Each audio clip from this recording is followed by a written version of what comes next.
Well, Mr. Beals, welcome to the Ian Russell Gallery. We finally got you in here for an interview. Thank you. It's delivery day. We just got some incredible new bells and gongs from Mike.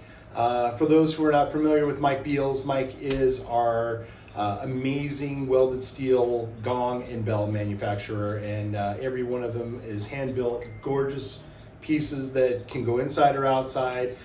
If you've been in the gallery, you've more than likely rang his bell. And we're gonna get a little, we'll get a little background on how you got into the crazy thing called art. And Sure. I know there's an amazing story behind all of this. So. Yeah, I'll love to share it with you. You know, first of all, to the audience, I'd like to really send some wonderful feelings out for Ian Russell Galleries and the staff that he has here. I'm represented in several dozen galleries around the United States, and I have to say that Ian Russell Galleries here in Prescott, Arizona is one of the finest galleries that you'll ever walk into. And thank you so much, Mike. Yeah, it's really, it's true. And we work hard at it, and we love your work, and having people like you in the gallery just makes my job so much easier. So it's really not, we should be thanking you. Glad to be here, well, you do every month. I wanted to say that, I'll take you down a journey with me. I first entered the world of art and ceramic many years ago, and artistry really evolves with artists and their medium. And I found an interest after several years of working in ceramic that I had an eye and a feel for glass. So I started studying under some real master glass blowers in Laguna Beach, and then it took my travels to Spain to where I wanted to learn more technique in glass. And so along those travels, I've always had an interest in metal and how I could incorporate all three elements into one. And I've accomplished it with glass and metal. And I studied my metal work in Wiesbaden, Germany. I collaborated with a number of other artists and finding out what their interests are. And I wanted to make sure that mine was particularly my own style. And doing those sorts of things, you have to really branch out and do a lot of research. So I worked under a fourth-generation blacksmith in Wiesbaden, Germany, and that was quite an unnerving situation. I had to pay for the internship a year in advance, and he didn't speak very good English. Germany is a unique country, and the people there are somewhat relentless about doing it right. And so I know that lodging was part of my internship, and so when I got there, I was so tired from traveling. I asked where my room was, and he pointed into the corner of the foundry, smoky and dusty and things of that nature. And to my surprise, I opened up the door all this time for the last year thinking I was going to stay in a nice hotel. And what I saw was an army cot along with a table and a pitcher with water in it in a bowl. And that's how I showered every morning. And I kind of got a cold after about 2 weeks. And I checked into the first hotel I could to take a long shower. Okay. And so that's rough working in the foundry like that. I can't even imagine. It was really a great experience, and it taught me so much about commitment. And then of course I lived off and on in Japan for about 11 years, and the texturing of my product really has come out of that era. And then percussion for all of my gongs. I studied under a percussion expert at Dixie College, Dr. Webb, and I thought I could just go in and ask Dr. Webb a few pertinent questions that would apply to my work, because I tune each gong and bell to a musical note and/or frequency. And so I thought that he would just deliver the answer to me, but as a professor at a university, he handed me a book about this big, and he says, I want you to study this.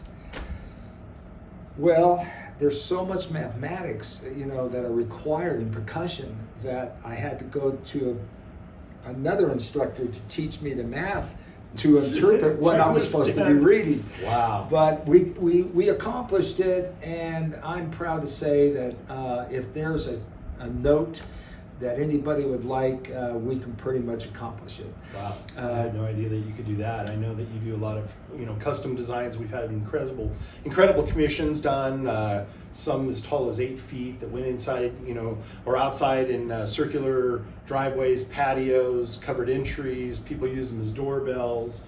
Yeah. But I didn't know you could tune them too. That's pretty cool. Yeah, we had one individual, surprisingly, had a large estate here in Arizona. He contacted me, and I went out to his estate. I do this quite often for customers when I'm called upon having a commission piece done. This individual had a problem with his doorbell. He couldn't hear it, and he had a big foyer. And so what I did is a series of bells on a custom stand inside the house that were digitally connected to the doorbell. So he rang, people visiting his estate would ring the bell, the doorbell, but it would ring a series of 7 bells continuously inside of his home. How cool is that? Yeah, and so he could hear it out at his pool. And so we do all kinds of really unique things. And if you can think about, I wanted to just comment just briefly on my style of drip welding. If you can think of any design, I pretty much can transfer that design on metal itself. So I generally put a theme, could be an outdoor theme, a wildlife theme on the base of the sculpture, and then I follow on with the same theme on the gong itself. And so it's really exciting to come into Ian Russell Galleries to be able to see the new work, which I've just dropped several pieces off. So I really encourage you to get in before they're gone, and because they don't seem to last very long. No, we sell at least 4 to 8 a month, and definitely probably by the mid to end of summer, we should be ready to restock again. That's about usually when you're back from your vacation up in Alaska. Yeah. But let's talk about a little bit of the material, because obviously, it's steel and it's coated. You developed a coating system on these to make them pretty archival. And, one of the misnomers that, people have asked me many times, are these old acetylene tanks and what have you, and I just learned that some of them actually are. I always thought they were just tube steel that you cut and built your tops and things, because I didn't know if you had to sandblast that stuff off of them or. You do. It goes through, and I'll just elaborate a little bit on that process. If I start with a tank or I cast, one of the processes is if you start with a tank, you have to decontaminate that. And all of you home folks that get enthused about building a tank, and they say, well, I saw one out in the field and I was going to go and cut the top off and make a bell or a gong. I caution you very, very with importance, that do not cut into any tanks. There are people that are killed that don't have proper training or proper equipment, but I go through this process of devalving the tanks, very expensive piece of equipment to actually remove the valve, and then it's decontaminated by sandblasting the insides, because there's a lot of contaminants. Oxygen tanks actually back in the day had tremendous problems because people were having to breathe oxygen. Sure. And steel under compression creates moisture. When that moisture is created in steel, it creates rust. That's why all of the tanks that are coming today are aluminum composites. and polymers. They don't have the same attributes as raw steel does. Wow. So that's really something, and I think that when I get to a point, I got published 2 years ago, so I make a rendering of all the pieces that I create, and I have a catalog of each one. I purposely try to make one of one. So by incorporating my designs and collaborating on homeowners' desires for color and texture of glass, I create that glass specifically for them. And so you have the best of both worlds. You can have a design that you're passionate about and colors that match your decor or the exterior of your home. Right. You know? And I will say that the texturing that Ian elaborated to is when you take a raw piece of steel, there's 3 forms of steel. There's hot rolled, cold rolled, and pickled. And when you're into the alloy area, there's many more things that you have to do in order to preserve it as it would be recognized as a legacy. And that's the sort of style that I bring forward. Is I want your children to own this piece, 25 years from now. And so what the processes I go through is I have very large hot ovens that make my metal supple. Once it goes through several days of heat, then it's ready for the first coat of resin. The pores of the steel actually absorb my resin because it's reactive to heat change. Now, is this after doing the drip welding and all that stuff? So basically a finished piece, then you kind of... Right, and to preserve it. So it actually goes through like 6 different steps in order for me to bring a piece to your gallery. Well, tell me all about those steps. I want to hear. So what happens is that, when I get a piece, you have to have, a rendering of what you are going to try to create for that piece. And I'm a big wildlife person, and I love trees. And so the process of having a drip cup that's a hand-forged drip cup with alloy in it. So I melt all the steel and I mount a drip cup on my arm, and I'm literally drawing with liquid steel. And so that's not used in a welding No. manner? Oh, No. You're actually taking molten steel and Molten dripping steel it on and there? dripping it on Oh, there. I had no idea Yeah. that was how it was happening. So How cool is that? this is called drip welding, and I kind of pioneered this process.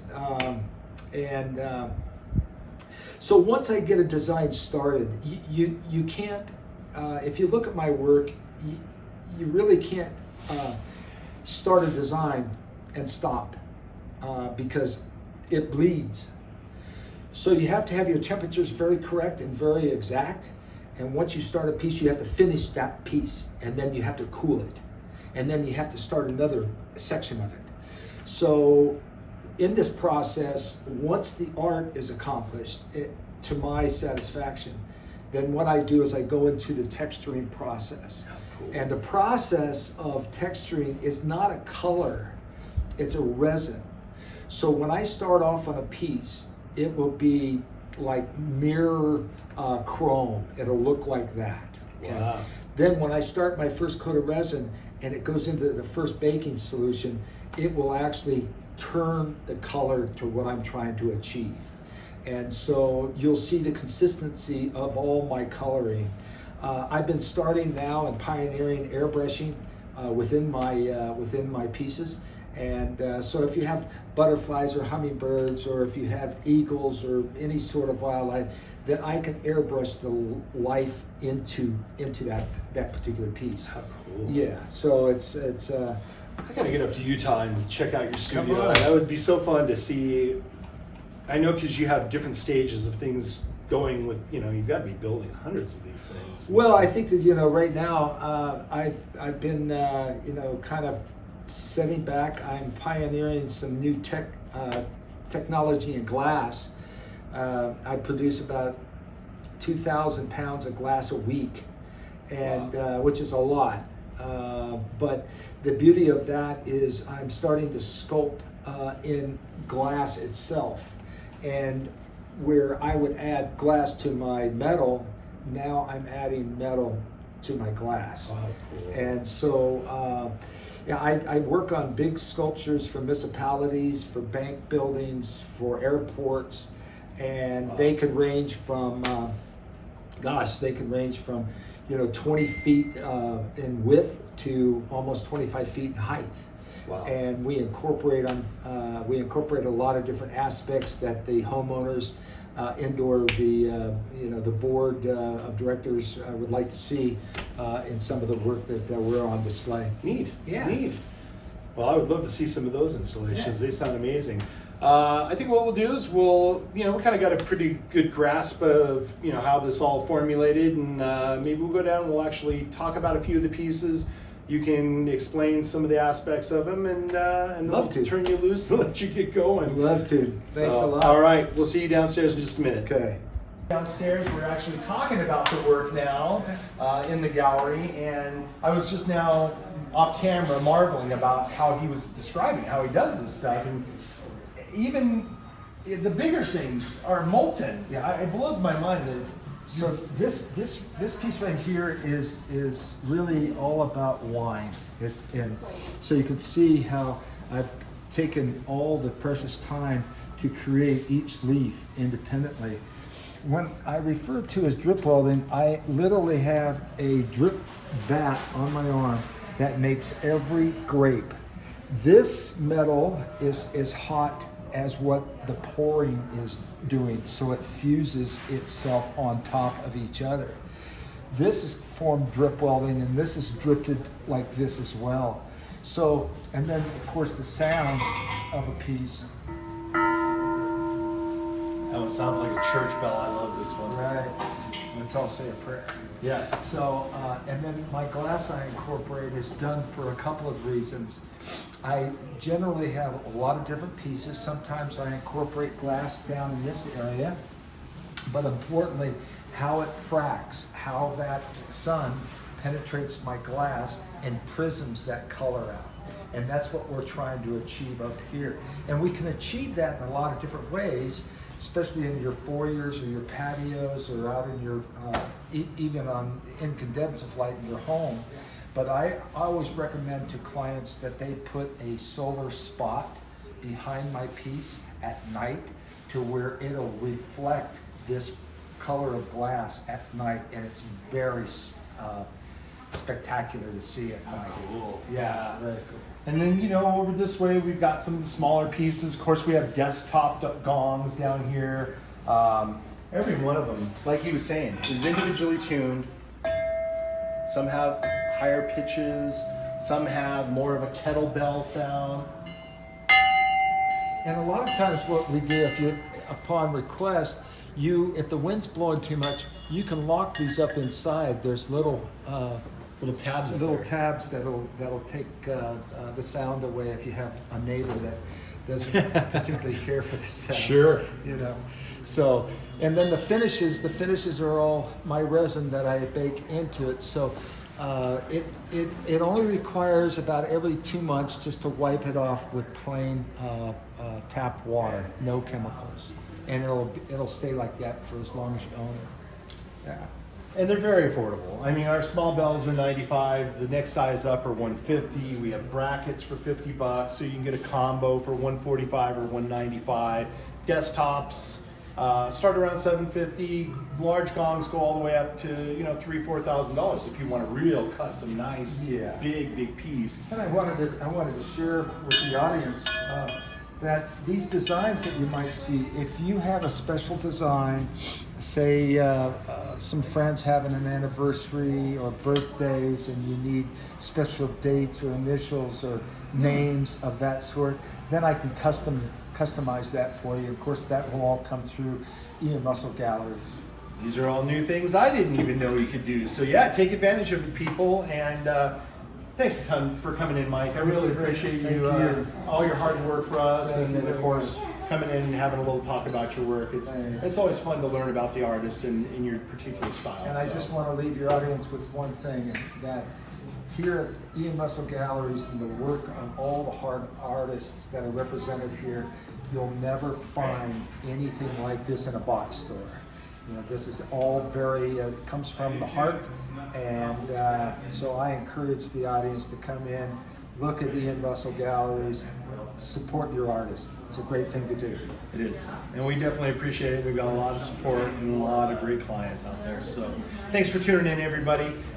You'll be checking out more videos here soon once I can pin down more artists. So thanks a ton.